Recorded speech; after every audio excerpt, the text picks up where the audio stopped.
Hi guys, welcome back to my channel. నేను మీరేను. ఈరోజు mutton curry చేస్తున్నాను. నేను ఇప్పుడు మీకు చూపించే mutton curry as it is పల్లెటూరు స్టైల్.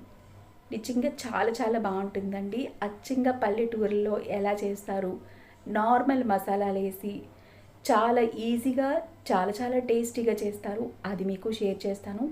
మీలో ఎవరైనా ఫస్ట్ టైం నా ఛానల్ చూస్తున్న వాళ్ళు ఉంటే ప్లీజ్ సబ్స్క్రైబ్ చేసుకుని నన్ను సపోర్ట్ చేయండి. పక్కనున్న బెల్ ఐకాన్ని క్లిక్ చేసి ఆల్లో పెట్టుకుంటేనే నేను ఏ వీడియో పెట్టినా మీకు నోటిఫికేషన్ వస్తుంది. కర్రీ కోసం అరకిలో మటన్ తీసుకున్నాను.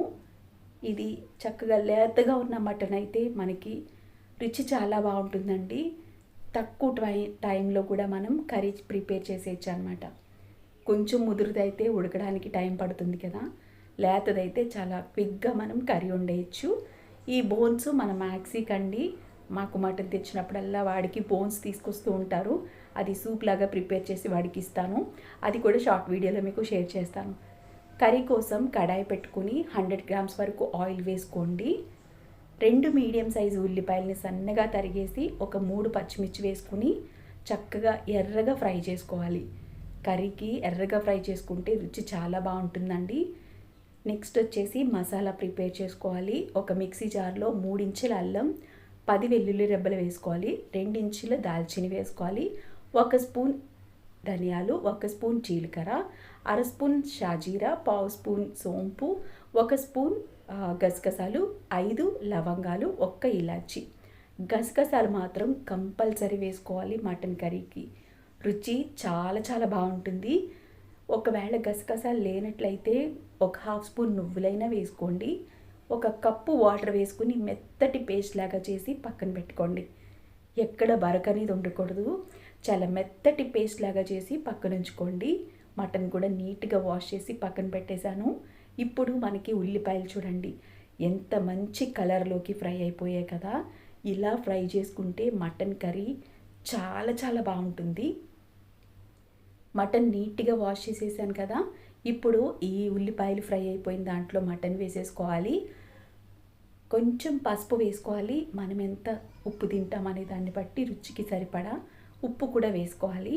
ఇందాక మనం మసాలా రుబ్బి పెట్టుకున్నాం కదా మెత్తగా, అది ఇప్పుడు ఇందులోకి యాడ్ చేసేసుకోండి. మొత్తం వేసేసేయండి, సరిపోతుంది. మంచిగా కలిపేసి ఇప్పుడు మూత పెట్టుకుని మనం మీడియం ఫ్లేమ్లో ఒక 15 మినిట్స్ కుక్ చేసుకుంటే ఈ మటన్లోంచి చాలా వాటర్ అనేది వస్తుంది. మళ్ళీ వాటర్లో మళ్ళీ మటన్ ఈ మసాలాలో ఆ వాటర్లో మటన్ చక్కగా హాఫ్ వరకు మనకి కుక్ అయిపోతుందండి. అప్పుడు మనకి మటన్ ఇక్కడే సగం వరకు కుక్ అయిపోతుంది కాబట్టి ఇంకా సగం వాటర్లో కుక్ అవుతుంది. ప్రాపర్గా మనకి చాలా సాఫ్ట్గా మటన్ చక్కగా కుక్ అయిపోతుంది అనమాట. ఇది లేత మటన్ కాబట్టి ఎక్కువ టైం తీసుకోదు. మనం వేసిన ఏదైతే మనం మసాలా వేసామో చక్కగా ముక్కకి పట్టేసింది. చూడండి ఇలా డ్రైగా ఫ్రై అయిపోయింది కదా. ఇప్పుడు మనం ఎంత కారం తింటామనే దాన్ని బట్టి కారాన్ని యాడ్ చేసుకోండి. నేనైతే 2 స్పూన్ల కారాన్ని వేసుకున్నాను. ఇది చిన్న స్పూన్ కాబట్టి 4 స్పూన్లు వేసాను. నార్మల్గా అయితే 2 స్పూన్లు కారం అయితే సరిపోతుంది. మీడియం స్పైసీ తినే వాళ్ళకైతే 2 స్పూన్లు సరిపోతుందండి. ఎప్పుడు ఈ నాన్ వెజ్ కర్రీసు మరీ ఎక్కువ స్పైసీగా వండుకోకూడదు. ఇలాగ మీడియంగా వండుకుంటేనే దాని రుచి చాలా బాగా తెలుస్తుంది మనకి. ఇందాక మనం మసాలా రుబ్బు పెట్టుకున్నాం కదా, అందులో కొన్ని వాటర్ వేసుకొని ఇందులోకి కడిగి పోసేసుకోవాలి. తర్వాత ఒక పావు లీటర్ గ్లాస్ వరకు వాటర్ వేసుకోండి.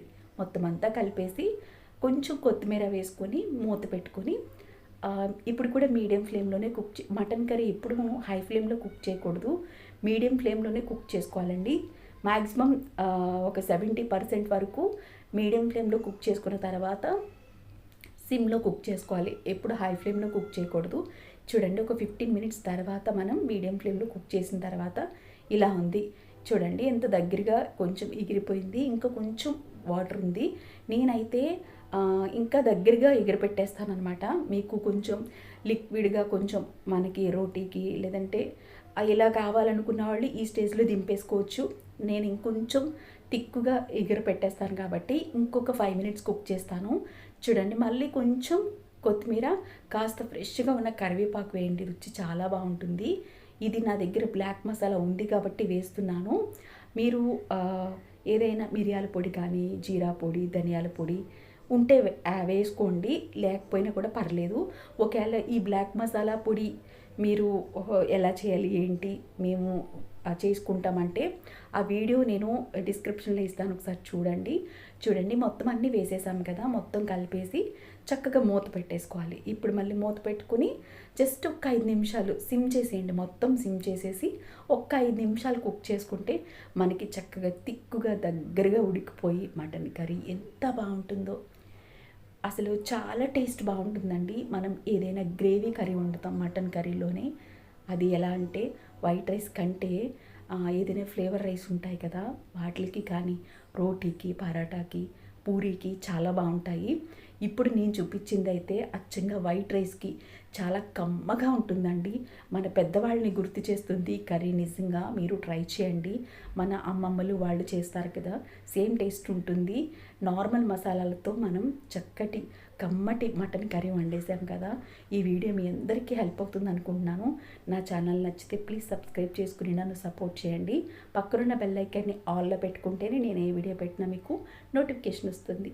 Thank you so much for watching. Bye.